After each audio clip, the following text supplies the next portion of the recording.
ठीक है।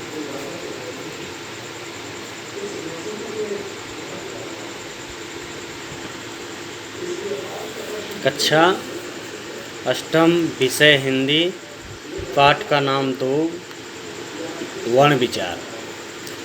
अब इसमें है आम, एक शब्द है आ प्लस अ, म प्लस अ, ये 3 ध्वनियाँ मिल करके एक शब्द का निर्माण करती हैं आम। इसको वर्ण या अक्षर कहते हैं। आम 3 ध्वनियों के योग से बना है। इन ध्वनियों के लिखित रूप को वर्ण या अक्षर कहते हैं। इनके और टुकड़े नहीं किए जा सकते हैं। यानी यह जो आम शब्द, यह जो आ प्लस म प्लस अ है, ये 3 ध्वनियाँ हैं। ये 3 ध्वनियों को और हम इसका टुकड़ा नहीं कर सकते।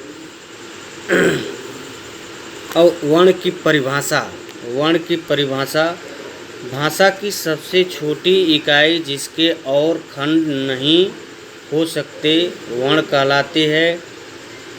अब फिर इसमें अगला है वर्णमाला। किसी भी भाषा के सभी वर्णों के व्यवस्थित एवं क्रमिक समूह को वर्णमाला कहते हैं। वर्णमाला के भेद, वर्णमाला के 3 भेद होते हैं। पहला है स्वर, दूसरा है अयोगवाह और तीसरा है व्यंजन। अब स्वर किसे कहते हैं? स्वर जिन वर्णों का उच्चारण करते समय वायु मुख के किसी भी भाग से टकराकर बिना सीधी बाहर निकल जाए उन्हें स्वर कहते हैं। अब स्वर के भेद। हिंदी में 11 स्वर हैं। अ, आ, ई, छोटी, बड़ी, ऊ, री, ए, ओ, औ। यह 11 स्वर हैं। अब स्वर के भेद। स्वर के 3 भेद होते हैं। पहला है ह्रस्व स्वर, दूसरा है दीर्घ स्वर और तीसरा है प्लुत स्वर। ह्रस्व स्वर में क्या होता है? ह्रस्व स्वर में जिन स्वरों के उच्चारण में केवल एक मात्र का समय लगता है वे ह्रस्व स्वर कहलाते हैं। ये 4 हैं, अ, ई, उ, री। अब दूसरा इसमें दीर्घ स्वर। जिन स्वरों का उच्चारण करते समय ह्रस्व स्वर से 2 गुना समय लगता है। यानी ह्रस्व स्वर में एक मात्र का समय लगता है और दीर्घ स्वर में ह्रस्व स्वर के अपेक्षा 2 गुना समय लगता है। उन्हें दीर्घ स्वर कहते हैं। ये 7 हैं। दीर्घ स्वर 7 हैं। आ, बड़ी, ऊ, ए, ओ, औ। ये 7 दीर्घ स्वर हैं। और तीसरा इसमें प्लुत स्वर। प्लुत स्वर में क्या होता है?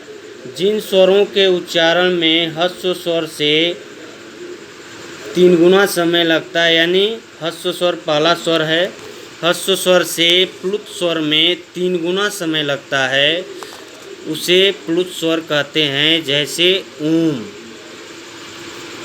अब अगला इसमें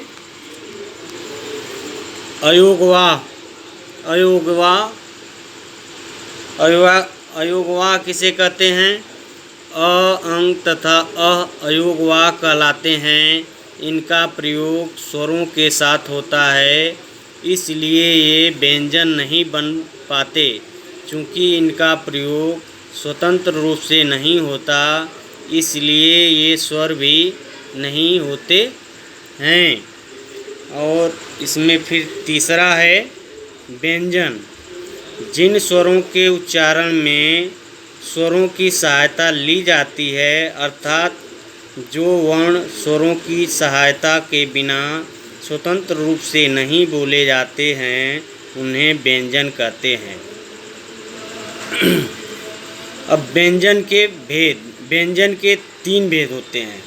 इसमें पहला है स्पर्श व्यंजन, अंतःस्थ व्यंजन और ऊष्म व्यंजन।